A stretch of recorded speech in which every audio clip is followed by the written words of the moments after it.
Hello students, कैसे हैं आप सब। होप सब अच्छे होंगे। Welcome back to my channel. Today we will discuss about our new topic that is components of computer और मॉडल्स ऑफ डिजिटल कंप्यूटर। आज की इस वीडियो में जो हमारा टॉपिक रहेगा वो रहेगा components of computer. Okay, so guys, component की अगर हम बात करें तो कंपोनेंट क्या होते हैं। देखिए, हमारा जो टॉपिक है, जो हमारा चैप्टर हम कंटिन्यू कर रहे हैं वो कर रहे हैं इंट्रोडक्शन टू कंप्यूटर, जो कि हमारा चैप्टर नंबर फर्स्ट है। उसमें हमारा ये टॉपिक है कंपोनेंट्स ऑफ कंप्यूटर।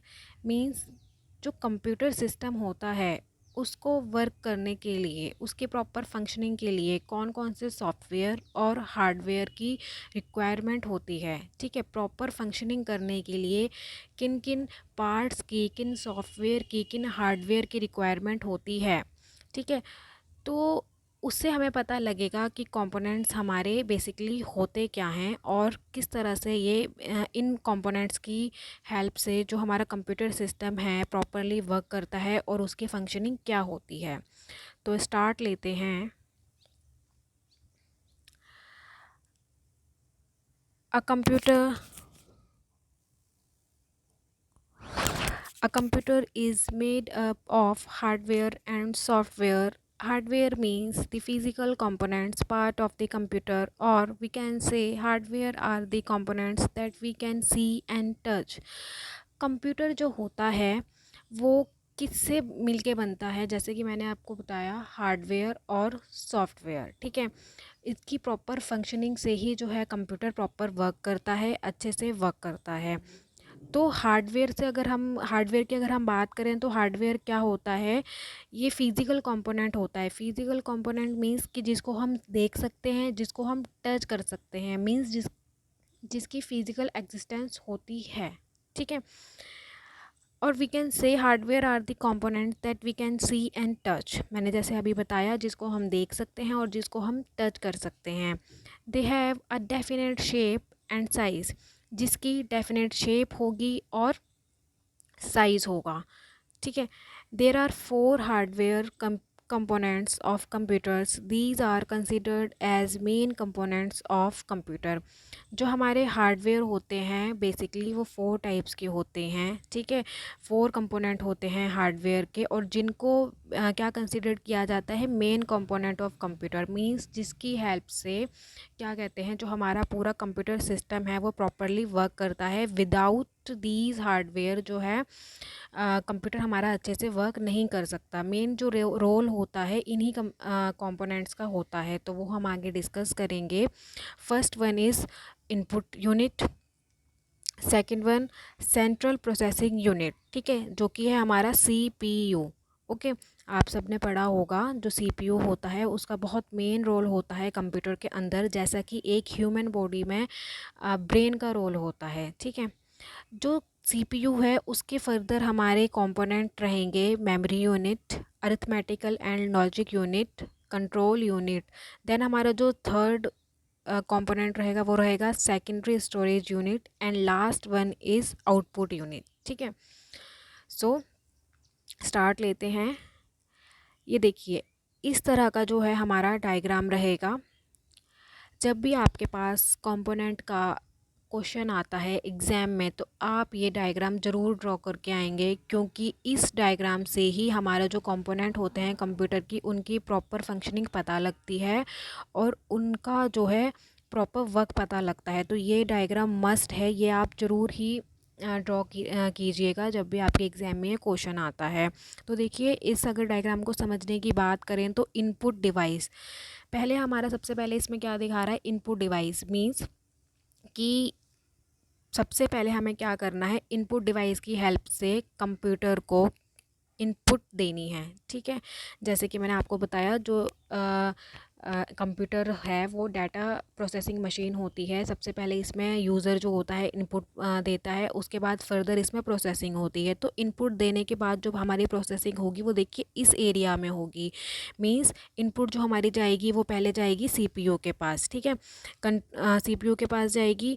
उसके बाद अरिथमेटिकल लॉजिकल यूनिट, ये एरो आप देख रहे हैं, इनका यही मतलब है। अगर जो भी हमने ये इनपुट दी होगी, सपोज़ करिए अगर मैं इनपुट दे रही हूँ 1+2 की एडिशन की, ठीक है, तो वो यहाँ पे चेक करेगा arithmetical logical unit. Means arithmetical logic unit में आप देखेंगे आगे पढ़ेंगे कि क्या होता है। अरिथमेटिक जो यूनिट होती है वो basically addition, subtraction, division, multiplication का वर्क करती है कंप्यूटर के अंदर।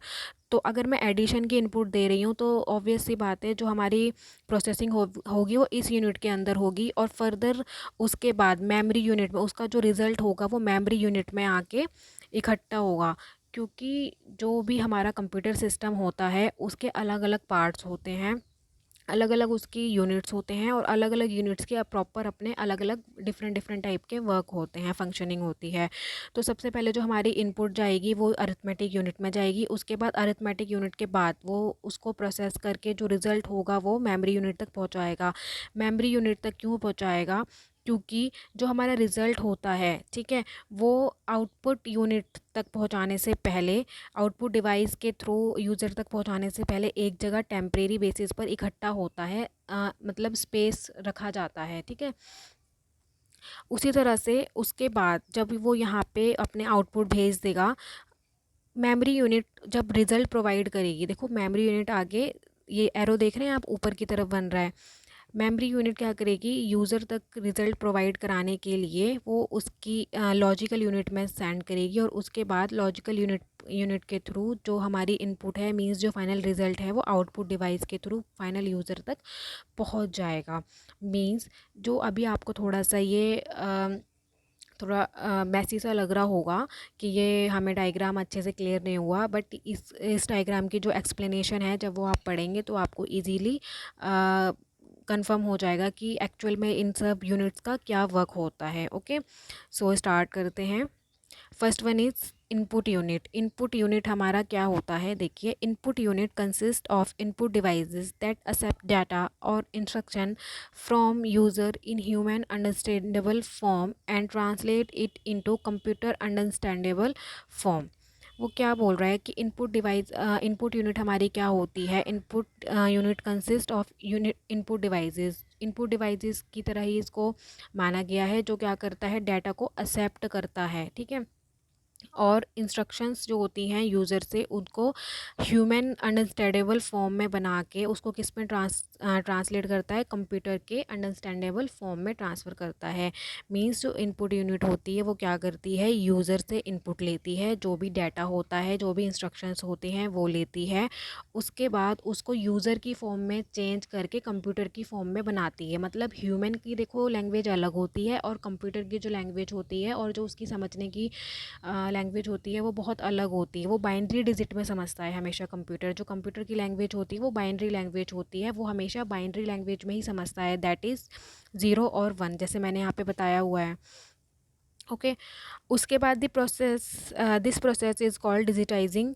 User can input data in any form such as text, number, image, audio, video etcetera. जो यूज़र होता है वो किसी भी फॉर्म में क्या कहते हैं, डाटा को इनपुट कर सकता है, ठीक है, इनपुट दे सकता है। जैसे कि मान लो टेक्स्ट, मान लो कोई आप मैसेजेस कर रहे हैं, कोई नंबर न्यूमेरिक फॉर्म में अगर आप अपनी इनपुट दे रहे हैं, इमेज के फॉर्म में दे रहे हैं, कोई ऑडियो है या वीडियो है etcetera. Some popular input devices are, जो पॉपुलर इनपुट डिवाइसेस हैं आज के टाइम में, ठीक है, वो क्या क्या होती हैं, मैंने जैसे आपको इमेज में भी दिखाया है। First one is keyboard. सबसे ज़्यादा जो मोस्ट पॉपुलर यूज़ होने वाली जो डिवाइस है, इनपुट डिवाइस, वो है कीबोर्ड। क्योंकि हम जितना भी वर्क करते हैं कंप्यूटर पे, ज़्यादातर उस हमें कीबोर्ड की हेल्प चाहिए ही चाहिए होती है, ठीक है। Next one is mouse. हम माउस की हेल्प से भी इनपुट प्रोवाइड कराते हैं कंप्यूटर को। Then track ball, space ball, joystick and light pen. ये जो हमारी इनपुट्स हैं वो पहले बहुत ज़्यादा यूज़ की जाती थी, पर अब जो यूज़ ज़्यादा की जाती है वो कीबोर्ड और माउस है। Okay, next one is functions of input unit. जो इनपुट यूनिट होती हैं उनके क्या क्या फंक्शन होता है, ठीक है। मैंने आपको बताया था स्टार्टिंग में कि इस वीडियो में जो भी कंपोनेंट्स रहेंगे और उनके प्रॉपर फंक्शंस जो भी रहेंगे वो हम डिस्कस करेंगे। तो पहला जो हमारे यूनिट था वो क्या था, इनपुट यूनिट था, जो कि आप पढ़ चुके हैं। और अब बारी आती है इसके फंक्शंस की, इनपुट फंक्शन रीड आउट करने की, ठीक है। तो first one is it accept data and instructions from user in human understandable form. ये क्या करता है, देखिए जो फंक्शंस होंगे ना वो मेनली मीनिंग में से ही हमारे बनाए जाते हैं, मतलब जो उसका पॉइंट्स होते हैं वो मीनिंग में से ही निकलते हैं। तो आप एक बार रीड आउट कीजिएगा। It accept data and instructions from user. ये क्या करता है, डाटा को एक्सेप्ट करता है और उसके इंस्ट्रक्शंस को एक्सेप्ट करता है यूज़र से, ठीक है। Next one is it translates these data and instruction in computer understandable form. ये क्या करता है, जो भी इंस्ट्रक्शंस मिलती हैं और डाटा मिलता है उसको कंप्यूटर की फॉर्म में चेंज करता है, कंप्यूटर लैंग्वेज में चेंज करता है, दैट इज़ बाइनरी डिजिट्स में, ठीक है। जो बाइनरी लैंग्वेज होती है कंप्यूटर की लैंग्वेज होती है, क्योंकि कंप्यूटर ह्यूमन की जो लैंग्वेज होता है वो समझ नहीं पाता है, इसलिए पहले जो इनपुट यूनिट होता है उसको क्या करता है, कन्वर्ट करता है कंप्यूटर की लैंग्वेज में। Next point is after that it supplies the converted data and instructions to the central processing unit. उसके बाद क्या करता है, जो भी हमारा रिजल्ट हमें मिलता है, ठीक है, उससे, और उस डाटा को कन्वर्ट करके कहाँ भेजता है, सेंट्रल प्रोसेसिंग यूनिट में। जैसे कि मैंने आपको डायग्राम में दिखाया था, सबसे पहले इनपुट डिवाइस कहाँ जाती है, उसकी प्रॉपर प्रोसेसिंग होती है, प्रोसेसिंग होने के बाद वो मेमोरी यूनिट में जाता है, उसके बाद सीपीयू से डायरेक्ट वो कहाँ जाता है, आउटपुट डिवाइस में जाता है, फाइनल यूज़र तक जाता है। क्लियर है, आगे बढ़ते हैं। Central processing unit, so main है ये हमारा 4 मार्क्स में भी जो है सेंट्रल प्रोसेसिंग यूनिट आ सकता है, और इसका लॉन्ग टाइप क्वेश्चंस भी आ सकता है, तो इसको थोड़ा ध्यान से कीजिएगा।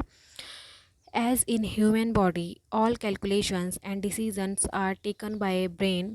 In computer, these work are handled by CPU. जिस तरह की मैंने आपको बताया, ह्यूमन बॉडी में जो भी डिसीजंस होते हैं वो ब्रेन लेता है, ठीक है।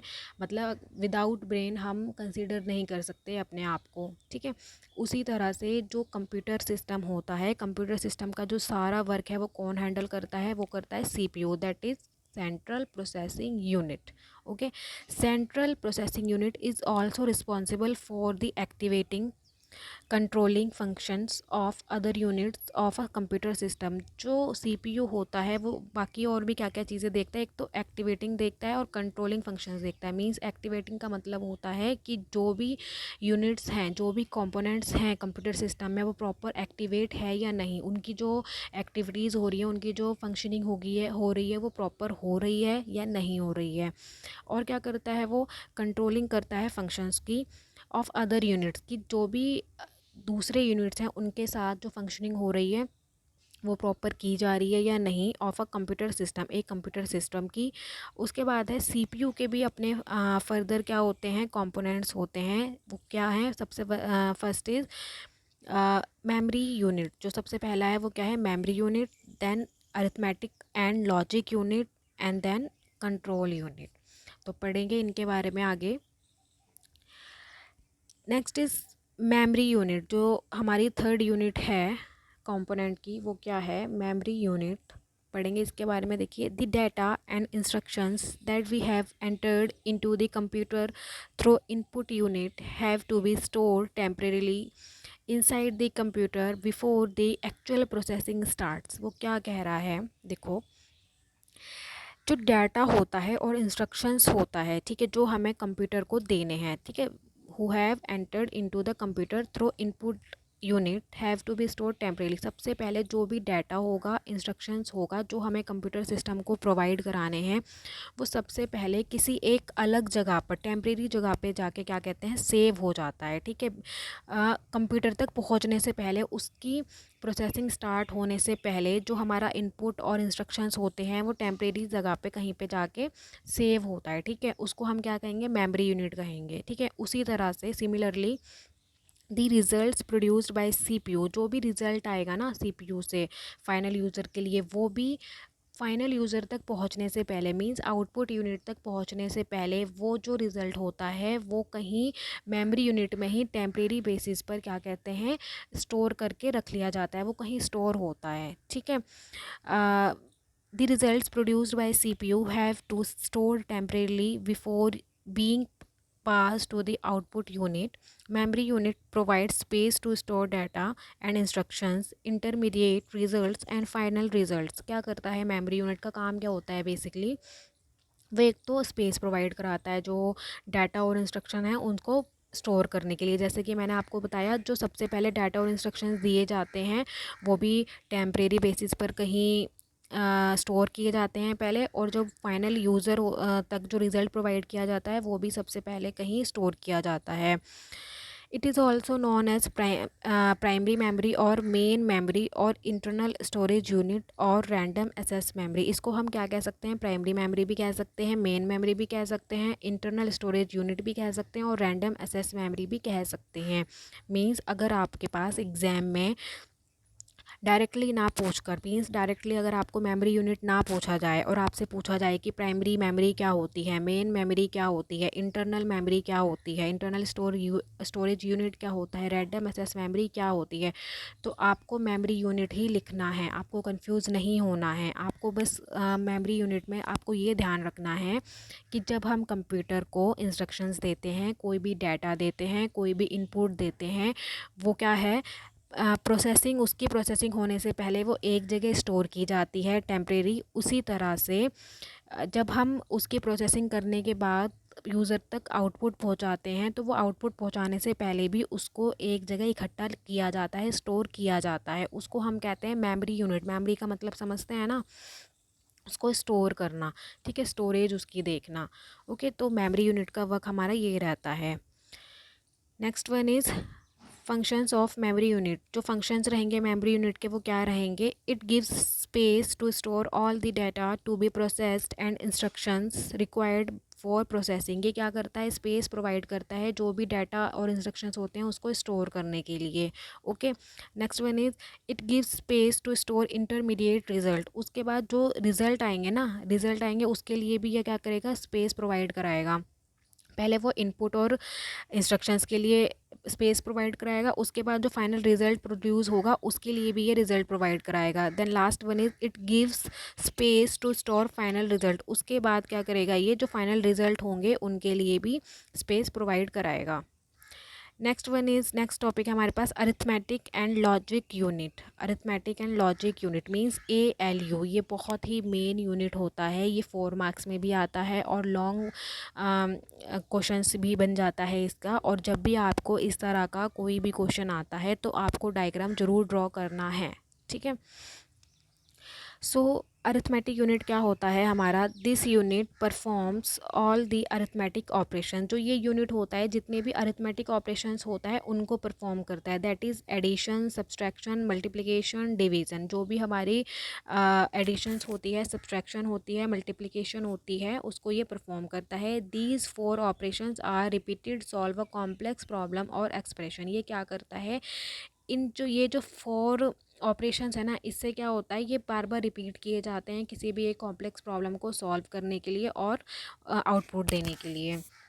Next is logic unit. Logic unit क्या होता है, this unit performs all the logic operations such as comparison, selection, merge etcetera. ये जो लॉजिक यूनिट होता है वो बेसिकली कहाँ यूज़ किया जाता है, जब हम किसी चीज़ में कंपेयर करते हैं, कंपैरिजन करते हैं, किसी को सिलेक्ट करते हैं या मर्ज करते हैं किन्हीं 2 पार्ट्स को। Logical comparison includes less than, greater than, equal to operations. All types of decisions are taken by logic unit. देखिए जो ज़्यादातर डिसीजन होते हैं वो लॉजिक यूनिट लेता है और ये प्रॉपरली किस लिए वर्क करता है, जब भी हमें 2 चीज़ों में कंपैरिजन करना होता है या हमें सिलेक्शन करना होता है या हमें मर्ज करना होता है, जैसे कि greater than, equal to, etcetera. Okay, आगे बढ़ते हैं। फंक्शंस ऑफ ALU की फंक्शंस क्या हैं अरिथमेटिक लॉजिकल यूनिट के। It perform all the data processing function. ये क्या करता है, इसकी हेल्प से जो भी डाटा होता है उसकी प्रॉपर फंक्शनिंग होती है, उसकी प्रॉपर प्रोसेसिंग की जाती है। Next one is it perform all the arithmetic operations, addition, subtraction, multiplication and division. जैसे कि मैंने आपको बताया ये क्या करता है, अरिथमेटिक जो यूनिट होता है वो एडिशन, सब्सट्रैक्शन और मल्टीप्लिकेशन करता है। ठीक है। Next is it perform all the logic operation such as comparison, selection, merging and decision. वही है जो हमने मीनिंग में रीड आउट किया। आगे बढ़ते हैं, कंट्रोल यूनिट। अब देखिए कंट्रोल यूनिट क्या करता है। कंट्रोल यूनिट का बेसिकली जो काम होता है, कंप्यूटर सिस्टम के प्रॉपर जितने भी कंपोनेंट्स होते हैं उनकी प्रॉपर फंक्शनिंग को कंट्रोल करना होता है। मींस ये देखना होता है कि जो भी उनके बीच फंक्शनिंग हो रही है, वर्किंग हो रही है, वो ईजिली कंट्रोलेबल है या नहीं है, और प्रॉपरली उसमें वर्क हो रहा है या नहीं हो रहा। So control unit controls the internal functioning of all the units of computer system. जैसे कि मैंने आपको बताया, जो कंट्रोल यूनिट होता है इंटरनल फंक्शनिंग को चेक करता है कंप्यूटर सिस्टम यूनिट के। ठीक है। It manages and coordinate the entire system. ये जो कंप्यूटर सिस्टम का जितना भी पूरा एंटायर सिस्टम होता है उसको कोऑर्डिनेट करता है और मैनेज करके रखता है। It does not perform any actual processing on the data. ये किसी भी तरह की ना प्रोसेसिंग नहीं करता हमारे डाटा के ऊपर, ये सिर्फ ध्यान रखता है, ये सिर्फ कंट्रोलिंग करता है प्रॉपर। जितनी भी वेरियस यूनिट्स होती है उनको सिर्फ कंट्रोलिंग करता है और उनका फर्दर कोई प्रोसेसिंग नहीं करता, इसका प्रोसेसिंग का काम नहीं होता।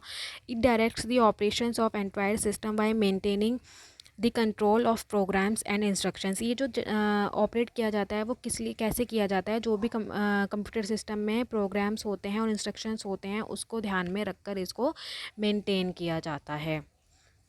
Next one is secondary storage unit. Secondary storage unit क्या होता है। Secondary storage unit is use to store bulk information. देखिए पहले हमने पढ़ा था मेमोरी यूनिट, जिसको हम कहते थे मेन मेमोरी, प्राइमरी मेमोरी, ठीक है, या रैंडम एक्सेस मेमोरी। अब ये जो है वो है storage, secondary storage unit. Secondary storage unit is use to store bulk information. जो सेकेंडरी स्टोरेज यूनिट होती है वो हमेशा बल्क इन्फॉर्मेशन के लिए यूज़ होती है। मीन्स कि जो भी ज़्यादा इन्फॉर्मेशन होती है उसको स्टोर करने के लिए यूज़ की जाती है। बल्क का मतलब होता है ज़्यादा। ठीक है। The memory unit that we have studied early has limited storage capacity and very expensive. जो हमने पहले मेमोरी यूनिट के बारे में पढ़ा था अभी, उसका क्या है, लिमिटेड एक तो स्टोरेज कैपेसिटी होती है उसमें, मतलब लिमिटेड होती है स्टोरेज कैपेसिटी। मींस हम उसमें ज़्यादा स्टोरेज नहीं रख सकते हैं। और वो क्या होती है, वो वेरी एक्सपेंसिव, मतलब वो ज़्यादा खर्चीली भी होती है, एक्सपेंसिव भी होती है। So we use secondary storage unit. इसलिए हम ज़्यादातर क्या यूज़ करते हैं, सेकेंडरी स्टोरेज यूनिट यूज़ करते हैं। It has very large storage capacity. इसकी जो कैपेसिटी होती है लार्ज होती है storage capacity, and less expensive, और ये कम एक्सपेंसिव होती है। ठीक है, एक्सपेंसिव जो हैं इसके वो कम होते हैं देन मेन मेमोरी। मतलब अगर हम मेन मेमोरी के कंपैरिजन में बात करें तो जो सेकेंडरी स्टोरेज यूनिट होती है वो कम खर्चीली होती है।